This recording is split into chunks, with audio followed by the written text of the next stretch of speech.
اس میں توازن اور اعتدال ہوگا، اس میں انسان نہ تو مطلق العنان اور خود سر ہو کہ شطر بے مہار بن جائے، اور نہ وہ مجبور محض ہو کہ مظاہر قدرت یا اپنے جیسے انسانوں کے سامنے جھکتا پھرے۔ نہیں، اس میں فرد اور معاشرے کے حقوق و فرائض اس طرح متعین ہوں گے کہ کوئی بھی دوسرے پر زیادتی نہ کرے۔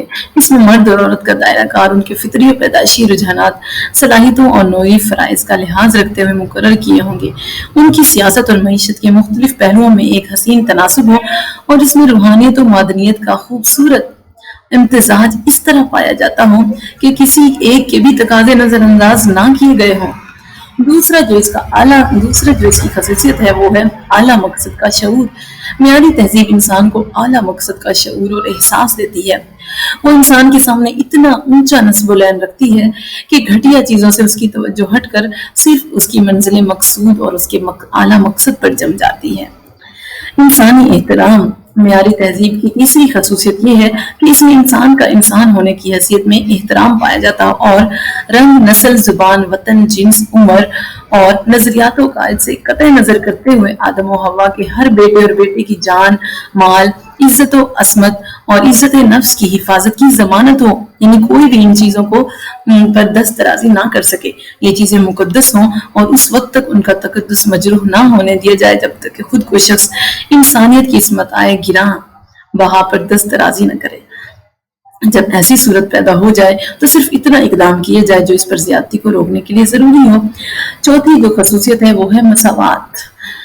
اس تہذیب کا چوتھا نمایاں پہلو مساوات ہوگا، جس کا مطلب یہ ہے کہ قانون کی نظر میں سب برابر ہوں، چاہے کوئی بادشاہ ہے یا گدا۔ ترقی کے مواقع سب کے لیے کھلے ہوں اور کسی خاص خاندان، رنگ یا نسل کے ساتھ تعلق رکھنے کی وجہ سے کسی کو خاص سہولتیں اور مراد میسر نہ ہوں، اور بعض دوسروں کے لیے انہی بنیادوں پر پابندیاں نہ ہوں۔ پانچویں خصوصیت آزادی۔ اس میں لوگوں کو فکر و عمل، اظہار رائے، اجتماع اور اپنے نظریات کی اشاعت کے لیے جماعت سازی کی آزادی ہو، اور کسی شخص کی اس آزادی پر اس وقت تک کوئی قدغن عائد نہیں کی جائے گی جب تک وہ ان سے غلط مقاصد کے لیے استعمال نہ کرے۔ چھٹا، پاکیزگی۔ طہارت اور پاکیزگی مثالی تہذیب کی بہت ہی اہم عنصر ہے۔ ظاہر اور باطن دونوں کی پاکیزگی اس کے پیش نظر ہوتی ہے۔ اگر دل و دماغ کو فاسد خیالات اور ناپاک جذبات سے وہ پاک کرتی ہے تو لباس، جسم اور رہائش کی صفائی پر بھی وہ پوری توجہ دیتی ہے۔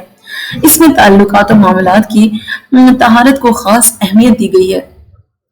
ساتویں جو نمایاں پہلو ہے یا نمایاں خصوصیت ہے وہ ہے جامعیت۔ معیاری تہذیب کی خوبی یہ بھی ہے کہ وہ زندگی کے تمام شعبوں اور پہلوؤں پر حاوی ہے، یعنی کوئی بھی چیز یہ نہیں ہے کہ جس کے بارے میں ہمیں اس تہذیب کو ہدایات نہ ملے، اور زندگی کا کوئی گوشہ بھی ایسا نہیں ہوتا جس کے لیے اس میں بنیادی ہدایات اور اصول نہ پائے جاتے ہیں۔